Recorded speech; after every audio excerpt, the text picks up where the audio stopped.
এই 14 তারিখের সাথে আরেকটি 14 তারিখ মিলিয়ে গিয়েছে, সেটা হচ্ছে ফেব্রুয়ারি মাসেও 14 তারিখ আছে। এই ফেব্রুয়ারি মাসের 14 তারিখ নিয়ে সারা বিশ্বব্যাপী একটি দিবস পালিত হয়। মুসলিম হিসেবে এই দিবসটা আমাদের জন্য কতটুকু পালন করা উপযোগী, ইসলাম কি বলে, সেটার নাম হচ্ছে ভ্যালেন্টাইন্স ডে, বিশ্ব ভালোবাসা দিবস। এটা পালন করে বিশ্বের সাথে তাল মিলিয়ে আমাদের এই মুসলিম অধ্যুষিত দেশেও এটা আর পালনের দিক দিয়ে পিছিয়ে নাই, ঠিক কিনা? এটা কি পিছিয়ে আছে পালনের দিক দিয়ে? আজকে দেখবেন শহর কেন্দ্রিক চলে যাবেন, বিভিন্ন মোড়ে মোড়ে বিভিন্ন দোকানের স্টলে ফুলের সব মহড়া চলছে। বলে কি হবে?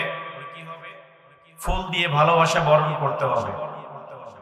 তবে আশ্চর্যের বিষয় হলো এটাই, বিশ্ব ভালোবাসা দিবস এক্ষেত্রে কেবলমাত্র এক শ্রেণীর মানুষ এই ভালোবাসা দিবসটা পালন করে। তারা কারা? যারা অবৈধ সম্পর্কের সাথে জড়িত, অর্থাৎ ইয়াং জেনারেশন। তাদের সম্পর্কের কোনো ভিত নেই, কোনো সম্পর্কের কোনো নাম নেই। তারাই কি করে? এই ভালোবাসা দিবসে উন্মাদ হয়ে বিভিন্ন পার্ক, বিভিন্ন এইরকম ভাবে রেস্তোরাঁতে গিয়ে তারা এই ভালোবাসা উদযাপন করে। উদযাপনের নামে তারা বেহায়াপনা সমাজব্যাপী ছড়িয়ে দিচ্ছে, যার কারণে দেখা যায় অসংখ্য মেয়েরা আজকের এই দিনে তারা নিজেদের সতীত্বকে হারিয়ে ফেলে। তবে এই ভালোবাসা দিবসের ইতিহাস এটা আজকের নয়, এটা অনেক পূর্বের। তবে ইসলামের সাথে আর কোনো সম্পর্ক নাই। সম্পর্ক খ্রিস্টানদের একটা উৎসব ছিল। এটা 270 খ্রিস্টাব্দে, 270 খ্রিস্টাব্দ, আজ থেকে কত বছর আগে? এখন কত খ্রিস্টাব্দ চলে? 2025। আজ থেকে 1800 বছর পূর্বের ঘটনা। সেই সময়ে রোম সম্রাট ছিলেন, রোম সম্রাট ক্লডিয়াস। এই রোম সম্রাট উনি ওনার সাম্রাজ্যকে টিকে রাখার জন্য কিছু সেনাবাহিনী নিয়োগ করেন।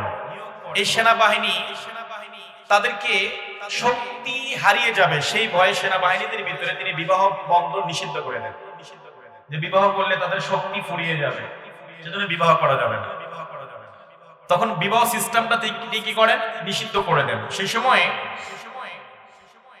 ভ্যালেন্টাইন নামে একজন ধর্মযাজক ছিল, খ্রিস্টান ধর্মযাজক। আর রোমের যে সম্রাট ছিলেন ক্লডিয়াস, তিনি মূলত খ্রিস্টান ধর্মের অনুসারী ছিলেন না, খ্রিস্ট ধর্মের অনুসারী ছিলেন না। তিনি ধর্মীয় ভাবে তিনি কি করলেন? বিবাহটাকে বন্ধ করে দিলেন। এখন খ্রিস্টান ধর্মের যে ধর্মযাজক তিনি আছেন, তিনি এটাকে প্রচার করতে শুরু করলেন যে না, ধর্ম বিবাহ না হলে তো বংশবৃদ্ধি হবে না, বিবাহ হচ্ছে আমাদের ধর্মীয় একটা রীতিনীতি। তিনি বিবাহ করার জন্য, বিবাহ দেওয়ার জন্য সকলকে উদ্বুদ্ধ করতে শুরু করলেন, সকলকে উদ্বুদ্ধ করতে শুরু করলেন। একটা পর্যায়ে যখন রোম সম্রাটের কাছে এই নিউজটা চলে গেল, তাকে ডাকা হলো যে আমি নিষেধ করলাম বিবাহ, আর তুমি এটা জায়েজ করতেছো কেন? তখন বলছে না, এটা নিষিদ্ধ করার মতো আপনি কে? কারণ আমাদের ধর্মে এটা জায়েজ, বিবাহ না হলে তো বংশবৃদ্ধি হবে না। তখন দেখা গেল ওনাকে গ্রেফতার করে জেলের ভিতরে ঢুকিয়ে দেওয়া হয়। জেলে যাওয়ার পরে জেলের যে জেলার ছিলেন, ওনার মেয়ে ছিল অন্ধ।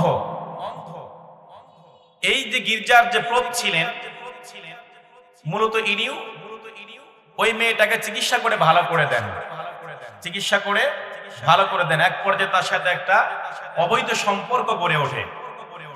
এই সম্পর্কটা বিবাহে পরিণত করে। এক পর্যায়ে যখন এটা জেনে গেল যে আমি বিবাহ নিষিদ্ধ করলাম, রোম সম্রাট আর এ সম্পর্ক করে বিবাহ করছে, তখন এই ভ্যালেন্টাইন্সকে কি করে? তিনি মৃত্যুদণ্ড দেন। মৃত্যুদণ্ড দেওয়ার পরে তারও অনেক দিন পরে এসে 350 খ্রিস্টাব্দে ওনার স্মরণে যখন খ্রিস্টান ধর্মটা তখন মোটামুটি একটা পজিশন লাভ করলো, তখন ওনার স্মরণে আর ওই দিনটা ছিল যেদিন মৃত্যুদণ্ড দেওয়া হয়, দিনটা ছিল 14ই ফেব্রুয়ারি। ওনার স্মরণে এই দিনটাকে তারা উদযাপন করে যে আমাদের একজন ধর্মগুরু, সে ধর্মের জন্য তিনি কি করেছে, জীবন দিয়েছে। এখানে সাবজেক্ট হলো দুটা। তিনি কি করেছেন, ধর্মটাকে প্রাধান্য দিয়েছেন, ধর্মর বিধান বাস্তবায়নের জন্য তিনি সংগ্রাম করেছেন সম্রাটের বিরুদ্ধে, যার কারণে মৃত্যুদণ্ড দেওয়া হয়। আর আমরা ভালোবাসা দিবস পালন করতেছি, এটা কোন সোর্সে? তারা পালন করেছে ধর্মগুরুকে, ধর্মকে ভালোবেসে, ধর্মকে বিশ্বাস রেখে এই দিবসটা তারা ওই সময় চালু করেছে। পরবর্তী সময়ে এসে, আরো পরে এসে 498 খ্রিস্টাব্দে এসে তখন এটা ঢালাওভাবে এই দিবসটাকে উদযাপন করতে শুরু করে দিল।